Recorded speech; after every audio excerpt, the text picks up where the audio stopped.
This is Learning with Coach History. This is the third of 5 lessons in the New Deal.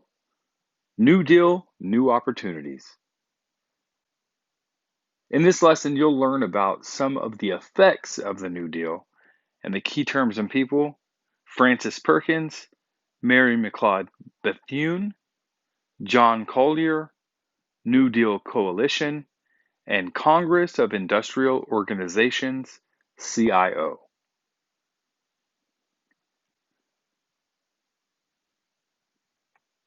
Women made some important gains during the New Deal, including being appointed to important federal jobs. Frances Perkins became the first female cabinet member when she was named Secretary of Labor. She helped create the Social Security system.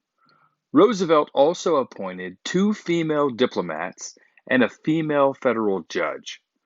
He hoped that these appointments would make him more popular among women voters.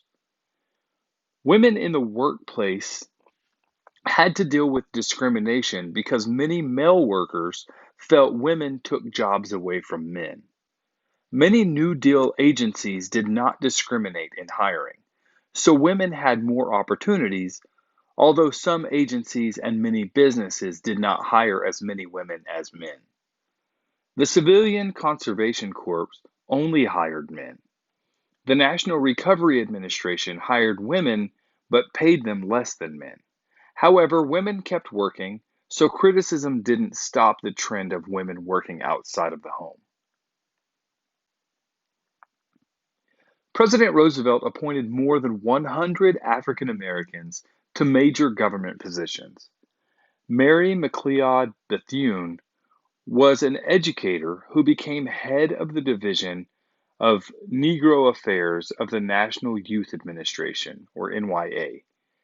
She worked to ensure that the NYA hired African Americans and offered job trainings and other benefits to minority students. She also helped organize a Black Cabinet. This was a group of influential African Americans that advised Roosevelt on racial issues. However, President Roosevelt did not push for full civil rights for African Americans. He was afraid of losing the support of white Democratic Southerners. He didn't approve a federal anti-lynching law or end poll tax. Also, some New Deal agencies discriminated against African Americans with lower wages. Mexican Americans tended to support the New Deal, but they received few benefits from New Deal programs. Many were farm workers who were not covered by federal laws. Some New Deal agencies discriminated against them. Some were disqualified from programs because they had no permanent address. Others were deported to Mexico. Native Americans got support from the New Deal. In 1924, they were given full citizenship. In 1933, Roosevelt made John Collier Commissioner of Indian Affairs. He supported Native American rights. Collier helped pass the Indian Reorganization Act. This law stopped assimilation and gave Native American autonomy. It also strengthened their land claims. Roosevelt had support from Southern whites, urban groups, African Americans, and union workers. These voting groups formed a coalition that supported FDR, the New Deal Coalition.